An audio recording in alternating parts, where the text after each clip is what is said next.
So today I'm going to be talking about the movie Hidden Figures by Margaret Lee Shutterfly. So some things that I wanted to take note of during the movie was at the beginning when the officer stops to see the colored women. So in the beginning of the movie, you see 3 colored women pulled over on the side of the road with car trouble. And a white male officer pulls up to see what's going on. And in the movie, you can see that these 3 colored women were very anxious and upset that a white male was pulling up. So, for that reason, that white males at the time, white male officers in particular, were very abrupt to colored people and just acted out of hatred towards them. No matter who they were or what they did, if you made one wrong comment or one wrong move, something bad could go wrong. So another thing that I seen was how far off the West Computing Group campus was. And it was how the colored only worked together. So they had a whole separate building just for the colored. And that way they would stay over there and the whites would not have to associate at all with the colors. So, and then another thing that I really took notice of was when one of the white workers thought Dorothy was housekeeping. So Dorothy went over to a white office just to talk about some papers that she had signed. And so one of the first things that happened when she walked into the building was a white male handing her trash, his trash. And so this really showed, how looked down upon and how white males and white people in particular at this time really thought that blacks were nothing to them.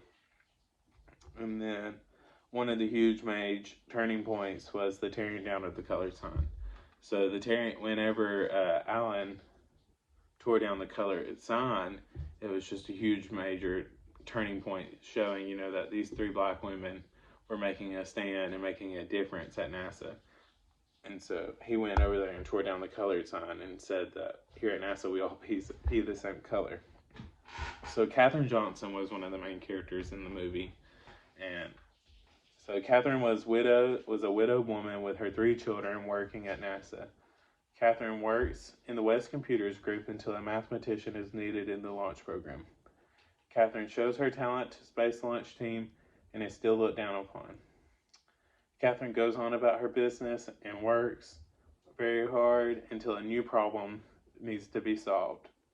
So Katherine is just doing her work in the new group that she's with, and a new problem arises that they can't figure it out. So Katherine is running back and forth, reading books everywhere, trying to figure out a math equation that would solve this problem. So she ends up finding the equation and is able to solve it.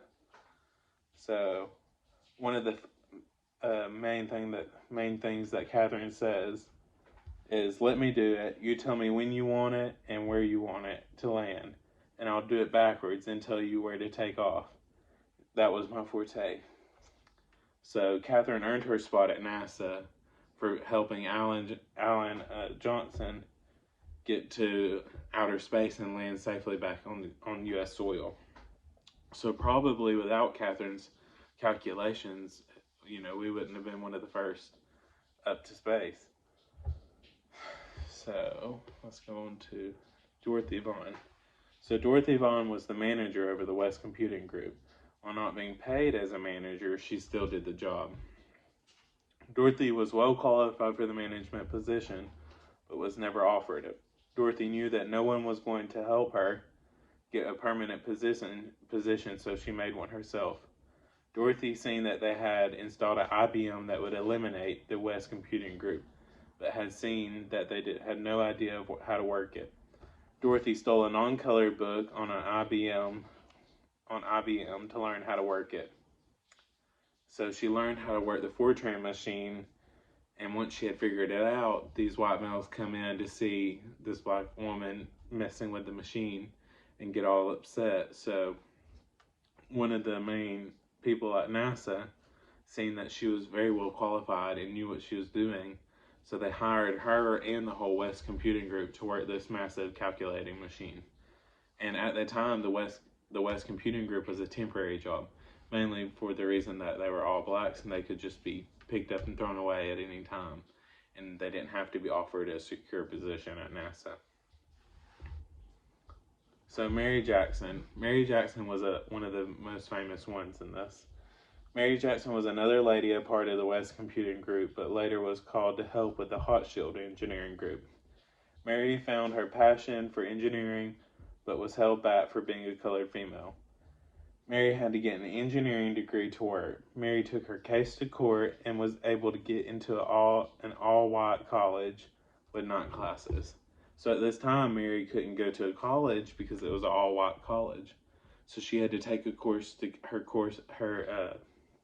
case to court to get a spot into a college that would accept her for an engineering degree. And at this time, not one woman not one black female had an engineering degree. And so Mary Jackson was one of the first.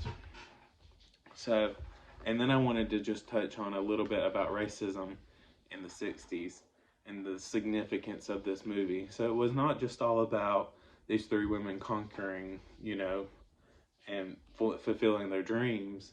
It was really just showing the hardships of black and black females at this time at NASA or anywhere in the world. So, and it was just a major understanding and personal, reflect, it really made you look back at everything and just try to deeply understand this movie and what it was meant for. But anyways, that's all I'm going to talk about today. Thank y'all for your time.